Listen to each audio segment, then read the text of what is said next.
আসসালামু আলাইকুম, কেমন আছেন সবাই? আলহামদুলিল্লাহ, আমি আছি ভালো। আজ আমি নতুন আরেকটি ভিডিও নিয়ে এসেছি। Cream, whipping cream, whipping powder দিয়ে তৈরি করে নিলাম cream.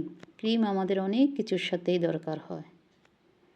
Cake, custard, কুনাফা, falooda, fruit সালাদ, আরও অনেক অনেক কিছুর সাথে ক্রিমের দরকার হয়। তাই ঝটপট বানিয়ে নিলাম ক্রিম। এইভাবে বানিয়ে আমি বক্সে করে রেখে দেব। 5-6 দিন ফ্রিজে রাখলে একেবারেই ভালো থাকে, স্বাদ গন্ধ কোনো পরিবর্তন হয় না। আমি যেভাবে বানিয়েছি আমি আপনাদের সাথে সেভাবেই শেয়ার করছি। আশা করি আপনাদের ভালো লাগবে। যদি ভালো লাগে তাহলে আপনারাও ট্রাই করতে পারেন। যদি ভালো লাগে তাহলে চ্যানেলটিকে সাপোর্ট করে পাশে থাকবেন। দেখতে থাকুন পুরো ভিডিও।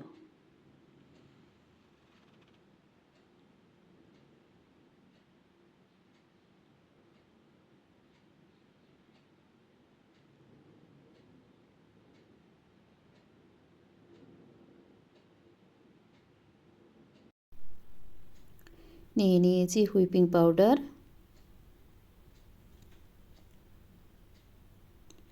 এখানে আমি 2 প্যাকেট পাউডার নিয়েছি। নিয়ে নিলাম স্বাদ মতো পাউডার সুগার, পরিমাণ মতো ঠান্ডা দুধ, ভ্যানিলা এসেন্স, পাউডার নিয়ে নিয়েছি।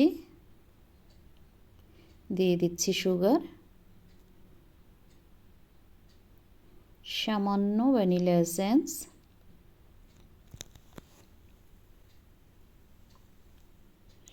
দুধ।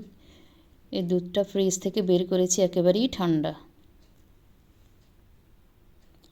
একটা বিটারের সাহায্যে বিট করে নেব 4 থেকে 5 মিনিট হাই স্পিডে।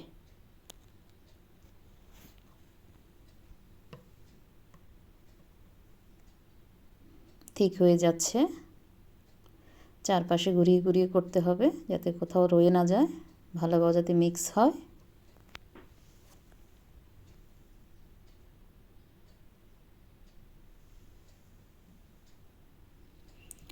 ঠিক হয়ে গিয়েছে। থিকনেসটা দেখুন, চামচ থেকে পড়ছে না। Perfect thickness.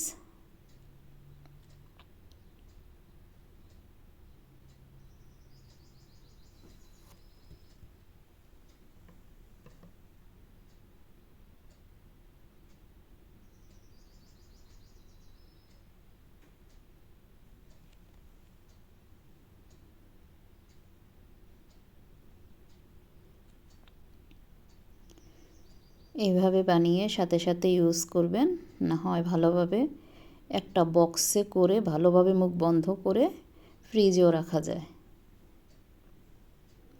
আমি একটি বক্সে করে নিয়ে নিয়েছি, বক্সের মধ্যে ভালোভাবে রেখে মুখ ভালোভাবে বন্ধ করে ফ্রিজে রেখে দেব। 5-6 দিন একেবারেই ভালো থাকে, স্বাদ গন্ধর কোনো পরিবর্তন হয় না। যখন আমার প্রয়োজন হবে আমি বের করব, ইউজ করব।